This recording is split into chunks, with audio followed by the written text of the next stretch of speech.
Hello అండి, నమస్తే. Welcome back our channel Suji kitchen recipes. ఈరోజు మన ఛానల్లో ఎంతో రుచిగా ఉండే చక్కని మటన్ కర్రీ తెలంగాణ స్టైల్లో చేసి చూపించబోతున్నాను. వీడియో మిస్ కాకుండా ఎండ్ వరకు చూసి తప్పకుండా ట్రై చేయండి. అలాగే వీడియో చూసిన తర్వాత ఒక లైక్ చేయడం మాత్రం మర్చిపోకండి. ఇప్పుడైతే ఈ కర్రీ ఎలా చేయాలో వీడియోలోకి వెళ్ళి చూసేయండి. ముందుగా ఈ కూర కోసం 1 కిలో వరకు మటన్ తీసుకున్నాను. దీన్ని పెద్ద ముక్కలు ఏమైనా ఉంటే కొద్దిగా మీడియం సైజులో కట్ చేసి పెట్టుకొని ఒక 2-3 సార్లు క్లీన్ చేసి పక్కన పెట్టేసుకోండి. ఇప్పుడు ఈ మటన్కి కావలసిన మసాలా గ్రేవీ కోసం మసాలాలు ప్రిపేర్ చేసుకుందాం. స్టవ్ ఆన్ చేసి ఇలా ఒక బాండి పెట్టేసుకొని ఇప్పుడు ఇందులోకి ఒక 3 టేబుల్ స్పూన్ల వరకు ధనియాలు యాడ్ చేసుకోండి. ఇక్కడ నేను చూపించే మసాలా క్వాంటిటీ మొత్తం కూడా కేజీ మటన్కి కరెక్ట్గా సరిపోయేలా చూపిస్తున్నాను. ధనియాలు వేసిన తర్వాత ఒక 1/2 టేబుల్ స్పూన్ వరకు మిరియాలు, ఒక 5-6 లవంగాలు వేసుకోండి. అలాగే ఒక 4 ఇలాచీలు కూడా వేసుకొని ఒక 2 ఇంచుల వరకు దాల్చిన చెక్క యాడ్ చేసుకోండి.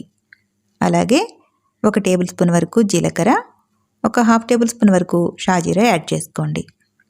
ఇలా వేసిన తర్వాత ఇందులోకి ఒక 10 వరకు జీడిపప్పు పలుకులు యాడ్ చేసుకొని ఎండు కొబ్బరిని ఒక 2 టేబుల్ స్పూన్ల వరకు యాడ్ చేసుకోండి. ఇక్కడ నేను ఎండు కొబ్బరి తురుము వేస్తున్నాను. మీ దగ్గర ఎండు కొబ్బరి ముక్కలు ఉంటే 2 స్పూన్ల వరకు వేసుకోండి. ఇప్పుడు ఇవి మాడిపోకుండా మీడియం మంట మీద ఇవన్నీ కూడా చక్కగా ఫ్రై చేసుకోవాలి. ఈ మసాలాలన్నీ కొద్దిగా వేగిన తర్వాత లాస్ట్లో ఇందులోకి ఒక 2 టేబుల్ స్పూన్ల వరకు గసాలు యాడ్ చేసుకోండి. గసగసాలు వేసిన తర్వాత మాడిపోకుండా ఇవి కూడా చక్కగా ఫ్రై చేసుకొని స్టవ్ ఆఫ్ చేసి ఈ మసాలా దినుసులన్నీ కూడా పూర్తిగా చల్లారనివ్వండి. చల్లారిన తర్వాత ఇలా మిక్సీ జార్లోకి ఈ మసాలా అంతా కూడా వేసేసుకొని మెత్తగా ఒకసారి గ్రైండ్ చేసేసుకోండి. ఈ మసాలా అంతా కూడా ఒకసారి ఇలా గ్రైండ్ చేసేసుకొని ఇప్పుడు ఇందులోకి ఒక 1/2 గ్లాస్ వరకు వాటర్ని యాడ్ చేసుకోవాలి. ఇలా వాటర్ యాడ్ చేసి మెత్తని పేస్ట్ లాగా మొత్తం కూడా మిక్సీ పట్టేసుకోండి. ఇలా మెత్తగా గ్రేవీ లాగా ఉండాలి.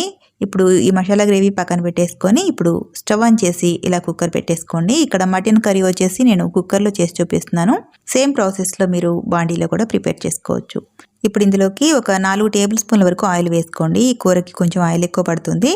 ఆయిల్ కొద్దిగా వేడిన తర్వాత ఒక 2 బిర్యానీ ఆకులు, అలాగే కొద్దిగా జాపత్రి, స్టార్ అనాస్ అని ఒక 2 వరకు వేసుకోండి.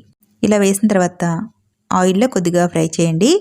ఇలా కొద్దిగా వేగిన తర్వాత ఇప్పుడు ఇందులోకి ముందుగా కట్ చేసి పెట్టుకున్న ఉల్లిపాయ ముక్కలు యాడ్ చేసుకోండి. ఉల్లిపాయలు వచ్చేసి ఒక 2 వరకు పెద్దవి తీసుకొని ఇలా చిన్న ముక్కలుగా కట్ చేసి వేసుకోవాలి. అలాగే పచ్చిమిర్చి ముక్కలు వచ్చేసి ఒక 2 వరకు తీసుకుంటే సరిపోతుంది. ఈ ఉల్లిపాయలు పచ్చిమిర్చి అన్నీ కూడా చక్కగా మగ్గేంత వరకు ఇలా ఫ్రై చేసుకొని ఇప్పుడు ఇందులోకి అల్లం వెల్లుల్లి పేస్ట్ ఒక 2.5 టేబుల్ స్పూన్ల వరకు యాడ్ చేసుకోవాలి. ఈ అల్లం వెల్లుల్లి పేస్ట్ కూడా పచ్చి వాసన పోయేంత వరకు చక్కగా ఫ్రై చేసుకోండి. మాడిపోకుండా చూసుకోవాలి. ఇలా మొత్తం కూడా చక్కగా వేగిన తర్వాత ఇప్పుడు ఇందులోకి పుదీనాని యాడ్ చేసుకోవాలి. అలాగే సన్నగా తరిగిన కొత్తిమీర కూడా యాడ్ చేసుకోండి. ఇప్పుడు 1 టేబుల్ స్పూన్ వరకు కసూరి మెతి తీసుకొని ఇలా క్రష్ చేస్తే వేసుకోండి. ఫ్లేవర్ అనేది చాలా చాలా బాగుంటుంది. ఇవి 3 ఇలా వేసిన తర్వాత చక్కగా ఫ్రై చేసుకోండి. ఇవంతా కూడా చక్కగా ఇలా వేగిన తర్వాత ఇప్పుడు ఇందులోకి ముందుగా క్లీన్ చేసి పెట్టుకున్న మటన్ని వేసేసుకోవాలి. ఇప్పుడు ఒకసారి మొత్తం కూడా బాగా కలిపేసుకోండి. ఈ తాలింపంతా ముక్కలకి పట్టేలాగా ఒకసారి ఇలా బాగా మిక్స్ చేసుకొని ఇప్పుడు ఇందులోకి 1 స్పూన్ వరకు సాల్ట్ని యాడ్ చేసుకోండి. ఇలా సాల్ట్ వేసిన తర్వాత పసుపు కూడా ఒక 1/2 స్పూన్ వరకు యాడ్ చేసుకోండి. ఇలా పసుపు ఉప్పు వేసిన తర్వాత మళ్ళీ ఒకసారి ఈ ముక్కలన్నీ కూడా ఈ పసుపు ఉప్పు కలిసేలాగా చక్కగా మిక్స్ చేసుకోండి. ఇలా సాల్ట్ ఇప్పుడు యాడ్ చేయడం వల్ల ఈ మటన్లో నుంచి వాటర్ అనేది వస్తుంది. ఇలా కలుపుకున్న తర్వాత మీడియం మంట మీద మూత పెట్టి నార్మల్గా ఉడికించేసుకోండి. ఒక 5 నిమిషాలు ఉడికించేసుకోవాలి. 5 నిమిషాల తర్వాత ఇలా చక్కగా వాటర్ అనేది మటన్లో నుంచి వస్తుందండి. ఇలా వచ్చిన తర్వాత ఒకసారి కలిపేసుకోండి. ఇలా కలిపిన తర్వాత ఇప్పుడు ఇందులోకి కట్ చేసి పెట్టుకున్న టమాటా ముక్కల్ని యాడ్ చేసుకోవాలి. ఒక 2 టమాటాలు పడతాయండి. కిలో మటన్ తీసుకున్నాం కదా, 2 అయితే సరిపోతుంది. ఎక్కువ టమాటా వేసినా కూర అనేది బాగుండదు. ఇలా టమాటా ముక్కలు వేసి ఇలా కలుపుతూ ఉంటేనే చక్కగా మొత్తం కూడా మగ్గిపోతాయి. ఈ టమాటా ముక్కలు మగ్గేంత వరకు ఇలా కలుపుతూ ఉడికించేసుకోండి. ఇలా ఉడికిన తర్వాత ముందుగా ప్రిపేర్ చేసి పెట్టుకున్న మసాలా గ్రేవీ ఉంది కదా, అది అంతా కూడా వేసేసుకోండి. ఇలా మసాలా గ్రేవీ వేసిన తర్వాత మిక్స్ చేస్తూ ఒక 5 నిమిషాలు మూత అనేది పెట్టకుండా కుక్ చేసుకోవాలి. ఇలా కలుపుతూ ఒక 5 నిమిషాలు ఉడికించేసామంటే ఈ గ్రేవీ అంతా కూడా పచ్చివాసన పోయి చక్కటి ఫ్లేవర్ వస్తుంది. ఇలా కలుపుతూ ఉంటేనే అంతా కూడా ఉడికిపోతుందండి. ఇలా కలిపిన తర్వాత ఇప్పుడు ఇందులోకి కారం యాడ్ చేసుకోవాలి.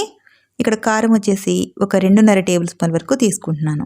2.5 టేబుల్ స్పూన్లు కరెక్ట్గా స్పైసీ సరిపోతుందండి. మీకు ఇంకేమైనా ఎక్కువగా కావాలనుకుంటే యాడ్ చేసుకోవచ్చు. ఈ కారం వేసిన తర్వాత కూడా ఒక 2 నిమిషాల వరకు ఉడికించేసుకోండి. ఇలా కలుపుతూ ఉండగానే చూడండి, ఇలా కొద్దిగా దగ్గర పడిపోతుంది కూర వచ్చేసి. ఇప్పుడు ఇందులోకి నీళ్ళని యాడ్ చేసుకోవాలి. వాటర్ వచ్చేసి 1.5 గ్లాస్ వరకు పడుతుంది. ఈ గ్లాస్ మెజర్మెంట్తో 1.5 గ్లాసు వేసుకోవాలి. ఈ హాఫ్ గ్లాస్ వాటర్ని ఇలా మిక్సీ బౌల్లో వేసేసుకుంటున్నాను. ఇలా అంతా కూడా వేసిన తర్వాత మళ్ళీ ఒకసారి మిక్స్ చేసుకోండి. ఇలా అంతా కూడా ఒకసారి కలిపేసుకొని సాల్ట్ అనేది సరిపడిందా లేదా అని టేస్ట్ చేసుకొని సాల్ట్ని అడ్జస్ట్ చేసుకోండి. ఇక్కడ నేను తీసుకున్న వాటర్ వచ్చేసి కరెక్ట్గా మరీ చిక్కగా లేకుండా మరీ పల్చగా లేకుండా గ్రేవీ సరిపోతుందండి. మీకేమైనా గ్రేవీ కొద్దిగా పల్చగా కావాలనుకుంటే ఈ స్టేజ్లోనే కొద్దిగా వాటర్ని యాడ్ చేసుకోవచ్చు.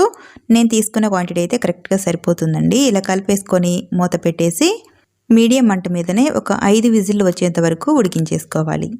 5 విజిల్లు వచ్చిన తర్వాత స్టవ్ ఆఫ్ చేసేసుకొని ఇలా ఓపెన్ చేసుకోండి.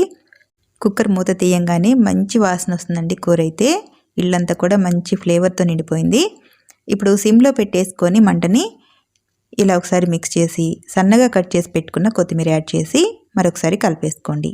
ఇక్కడ నేను తీసుకున్న వాటర్ క్వాంటిటీకి కరెక్ట్గా సరిపోయిందండి. చూడండి, గ్రేవీ వచ్చేసి ఇలా ఉంది కదా. ఒకవేళ మీరు వాటర్ ఎక్కువై పల్చగా ఉంటే ఈ స్టేజ్లో మూత పెట్టేసి ఒక 5 నిమిషాలు ఉడికించేసుకున్నారంటే గ్రేవీ అనేది దగ్గర పడిపోతుంది. నాకైతే పర్ఫెక్ట్గా సరిపోయిందండి వాటరు. చూడండి, ఈ గ్రేవీ ఇలా ఉంది కదా. ముక్కలు అయితే చక్కగా ఉడికిపోయాయి. చూడండి, గ్రేవీ అంతా కూడా చల్లారిన తర్వాత కొద్దిగా ఇలా చిక్కబడిపోతుంది. చిక్కటి గ్రేవీతో ఎంతో టేస్టీగా ఉండే Telangana style mutton curry ready అయిపోయింది. చూడడానికి చాలా కలర్ఫుల్గా ఉంది కదా. రుచి అయితే చాలా చాలా బాగుంటుందండి. ముక్కలు కూడా చాలా మెత్తగా ఉడికిపోతాయి. చూసారా, గ్రేవీ కూడా చిక్కబడుతుందండి చల్లబడిన తర్వాత. ఈ మటన్ కర్రీ రెసిపీ అయితే చాలా రుచిగా ఉంటుందండి. తెలంగాణలో ఫంక్షన్లకి, పిల్లలకి ఊర్లలో ప్రిపేర్ చేస్తూ ఉంటారు ఈ కర్రీ రెసిపీని. రుచి అయితే చాలా చాలా బాగుంటుందండి. ఈ ప్రాసెస్లో మీరు కూడా ఒకసారి మటన్ కర్రీ రెసిపీని ట్రై చేయండి. ట్రై చేసి ఈ రెసిపీ ఎలా వచ్చిందో కామెంట్ చేయండి. మరి ఈ వీడియో నచ్చితే ప్లీజ్ ఒక లైక్ చేసి మరికొంతమందికి షేర్ చేయండి. అలాగే కొత్తగా ఎవరైనా నా ఛానల్ని చూసినట్లయితే please subscribe to my YouTube channel. Thank you.